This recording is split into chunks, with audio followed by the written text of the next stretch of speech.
যে তাহলে একটা লোক দান খেরাত করছে, নেকির কাজ করছে, আমল করছে রমজান মাসে, তারপর অন্তরে ভয় কিসের আবার? যে আল্লাহ যেন আমাদেরকে রমজান মাসে সহি সালামতে পৌঁছে দেন, আল্লাহ হায়াত রাখেন, মরণ না চলে আসে, সুস্থ রাখেন, অসুস্থ না হয়ে যায়, ইমানের অবস্থা রাখেন, বেঈমান না হয়ে যায়। কারণ তিনটাই জরুরি। রমজান মাস থেকে যদি উপকৃত হইতে হয় তাহলে হায়াত লাগবে, মরে গেলে ইনকাতা আনহু আমালু, আমল বন্ধ হয়ে গেল। সুস্থতা লাগবে, না হলে ইবাদতবন্দি করতে পারবেন না, আপনি সিয়াম কিয়াম করতে পারবেন না, ফরজ নফল ইবাদত বন্দেগুলি ঠিকভাবে করতে পারবেন না, অথবা মোটেই করতে পারবেন না, হয়তো বাধাগ্রস্ত হয়ে যাবেন। আসলটাই নেই, ইমানই নেই।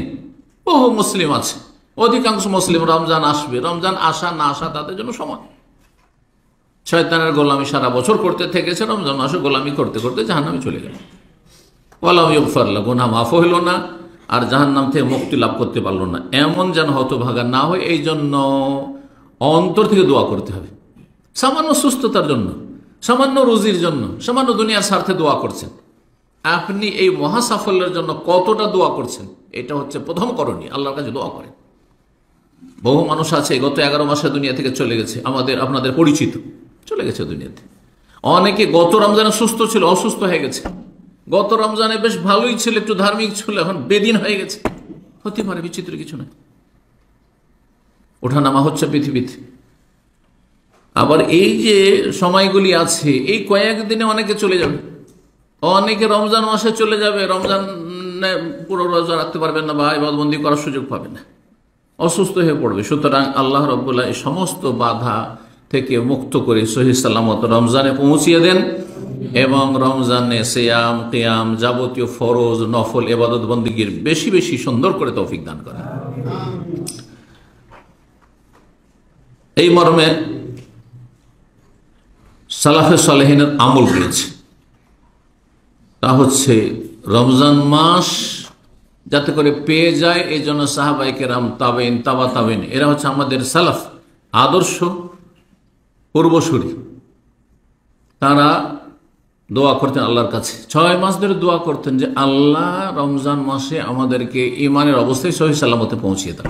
হয়তো আমি আপনি দোয়াই করিনি, আল্লাহ তার বিশেষ রহমতে এত দিন পর্যন্ত বা এই রমজান পর্যন্ত ইমানের অবস্থায় নিয়ে এসেছেন।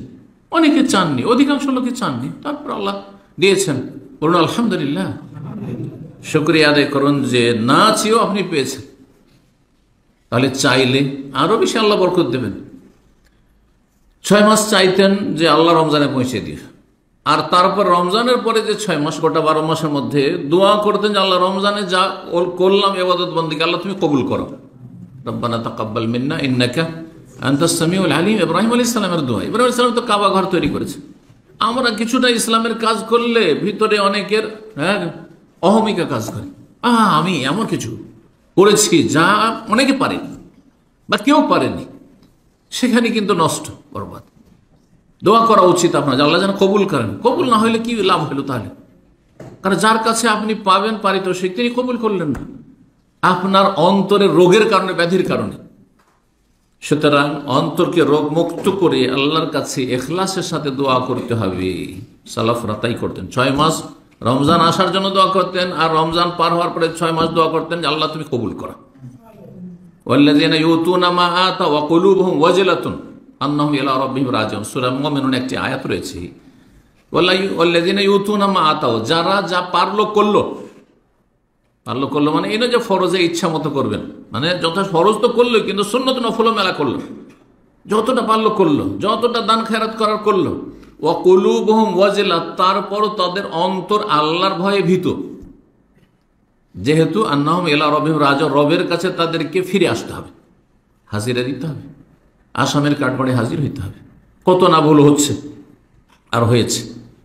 এই আয়াতের তাফসীর সম্পর্কে আয়েশা রাদিয়াল্লাহু তাআলা আনহা থেকে বর্ণিত রয়েছে, সাহাবায়ে কেরামদের আয়েশা রাদিয়াল্লাহু সংশয় যে তাহলে একটা লোক দান খেরাত করছে, নেকির কাজ করছে, আমল করছে রমজান মাসে, তারপর অন্তরে ভয় কিসের? আবার তাই তো খুশি হচ্ছে, ভয় কিসের?